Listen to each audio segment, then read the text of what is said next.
GFL Environmental Inc., ticker symbol GFL. GFL has quickly become the fourth largest environmental services company in all of North America. And as a bonus, it's in a highly defensive sector, and that's perfect when you're staring down the road of a recession. Why? We'll get into that. The current stock price is trading around $36 a share and has a market cap of $12.5 billion.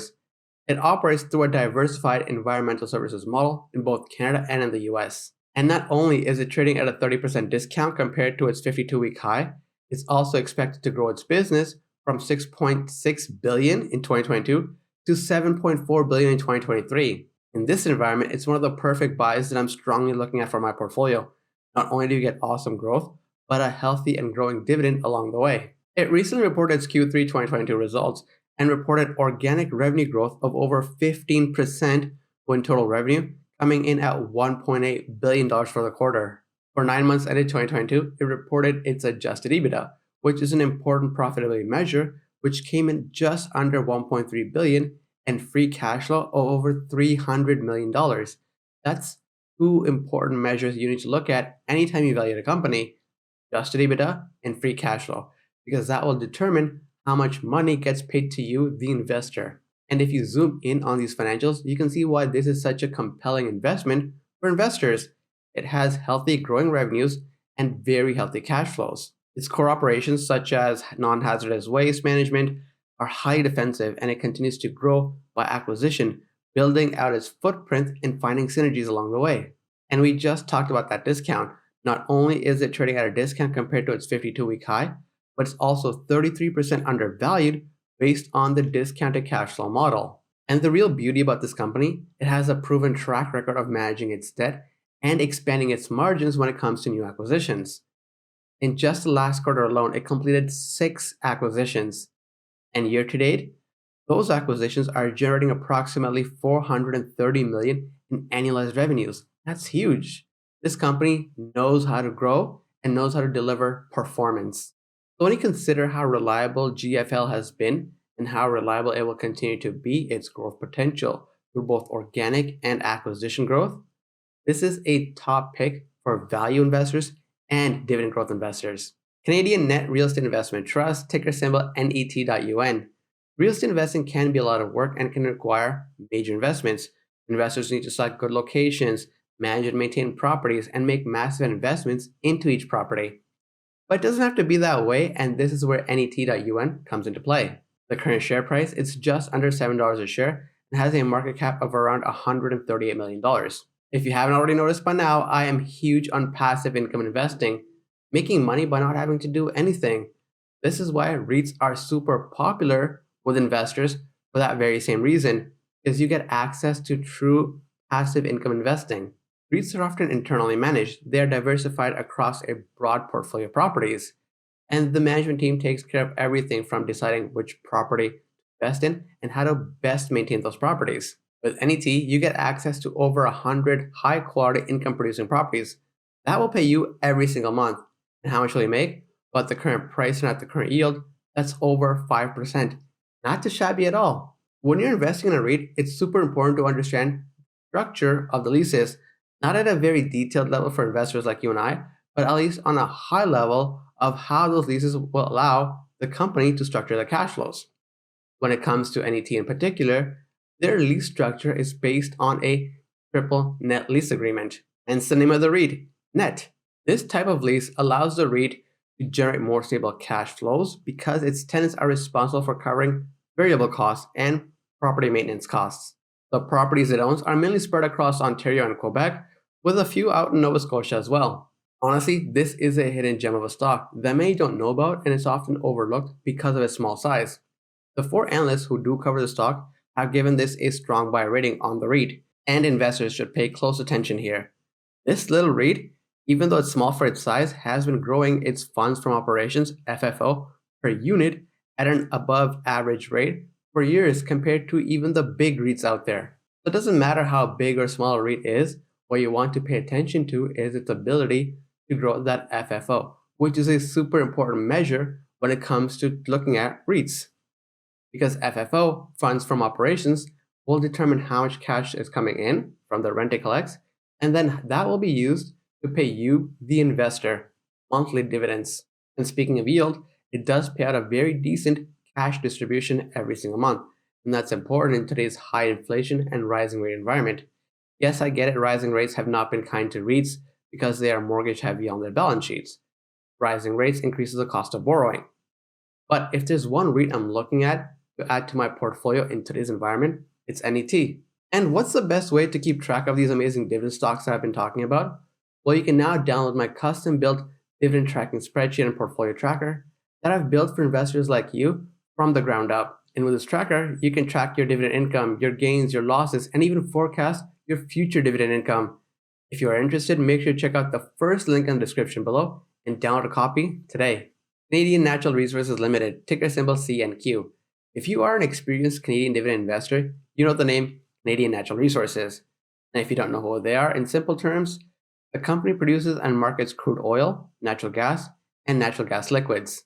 With the world moving more towards green energy, clean technology, being more environmentally conscious, is there room in portfolios today for old school oil? The answer to that question will differ for everyone. And there really is no right or wrong answer. It's something you have to come to terms with. But if you are interested in growing your dividend income stream and your dividend portfolio in general with CNQ, let me make my case.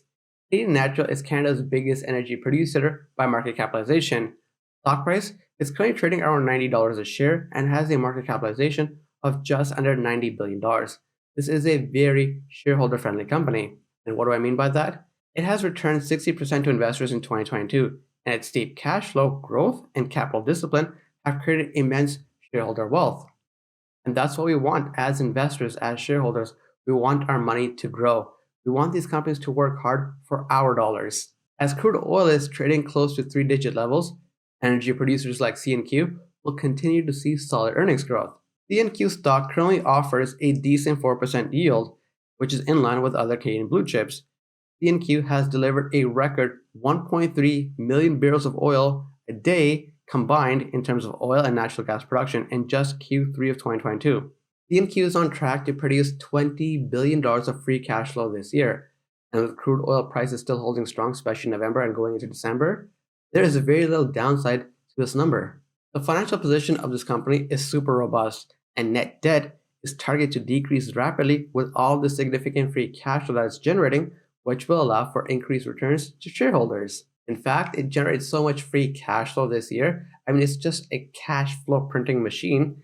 It declared a special dividend of $1.50 per share to investors. And on top of that, it also increased its most recent dividend by 13%.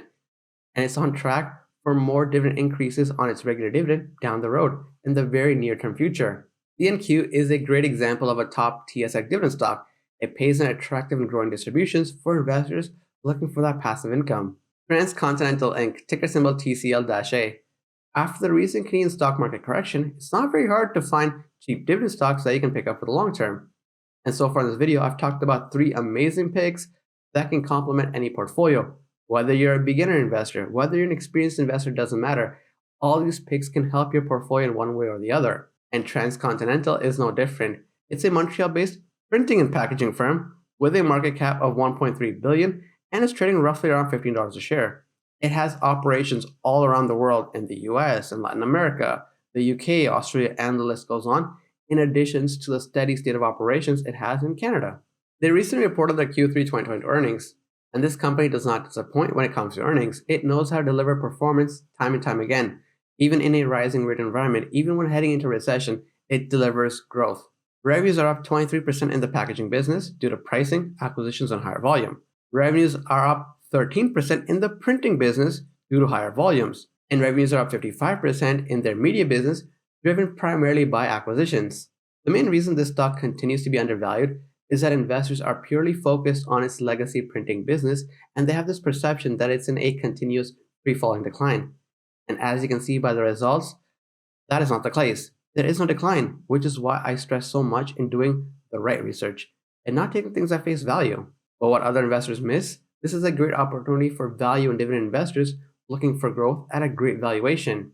In fact, it's trading at a 70% discount compared to its fair value based on a discounted cash flow model. Just imagine being able to buy a stream of passive income at a 70% discount. And I'm not even talking about a Black Friday sale. In fact, you don't have to even imagine the opportunity is in front of you with TCL. Transcontinental has made some major investments in the flexible packaging space, which is a growing industry. And I would say there's anywhere between 50 to 100% upside, at least in the medium term. This is a shareholder-friendly company that pays a generous dividend, which, based on today's yield, is close to 6%. Given all these positive factors, I fully expect Transcontinental to further grow and expand its operations. And as it does that, it will grow its free cash flow. As that free cash flow grows, that bodes well for dividend investors like you and I who want passive income. Laurentian Bank of Canada, ticker symbol LB. Laurentian Bank is a Montreal-based regional bank that primarily services Quebec. And when most investors think of the Canadian landscape in terms of the banking system, they'll typically think of the Big Five. And that's why investors oftentimes overlook regional banks. And there is tremendous value and growth in this space. LB is currently trading around $33 a share and has a market capitalization of $1.4 billion. It also has a notable dividend yield of 5.5%, which is higher than the average yield from the Big Five, which is closer to around 4%. Now, as a disclaimer, LB had to cut its dividend by 40% during the pandemic to protect its business and its cash flow. As a dividend investor, I don't like to see dividend cuts, but it's important to understand and know that they do happen from time to time, which is why it's important that you understand the reason and rationale behind these cuts. This defensive move by LB, it was needed. It needed to shore up its operations. It needed to protect its business. And the bank's been around since like 1846, so it has enough track record and history, and it knows how to maneuver and adapt to changing market conditions. In terms of the bank itself, they serve three core areas. They service commercial banking, capital markets, and personal banking. And after successfully maneuvering the downturn from the pandemic, they have a renewed business plan to grow further. And not just grow further, but to accelerate that growth. The Q3 2020 results, they were very encouraging. That means the bank is performing well based on its renewed growth strategy. In fact, it has raised its dividend twice since the initial cut, and there are more hikes ahead. The quarterly dividend is well covered by EPS, and the payout is less than 100%. They are in a unique position to be an alternative to the big banks, because not everybody wants to bank with the big banks. People want alternatives in every area of the market, regardless of their size, if they're big or small. In fact, going back to my audit days, everybody knows about the big firms, KPMG, PwC, EY, and Deloitte. But there are firms below the big four that service a market called small to mid-sized market. That market, which the big four, they don't really focus on because they prefer to focus on the 500, Fortune 500. There is a market for regional-based firms. There is a market for regional players. That market has tremendous growth opportunity. And because I've seen that growth myself in that small to mid-sized space, that's why I have my eyes on Laurentian. As a thanks for watching and making it to this tail end of this video, I have exclusive offers for you in the description of this video. These are products and services that I use on a daily basis, and you can get some amazing discounts and sign-up bonuses. I really want you to try them out because you really have nothing to lose. And you might be wondering where all this snapshots and research came from. Well, a lot of that came from a platform called Simply Wall Street. If you are interested in using Simply Wall Street to get insights on stocks you are interested in, I will leave a link to them also in the description below so you can sign up. That's it for now. I'll talk to you in the comments section.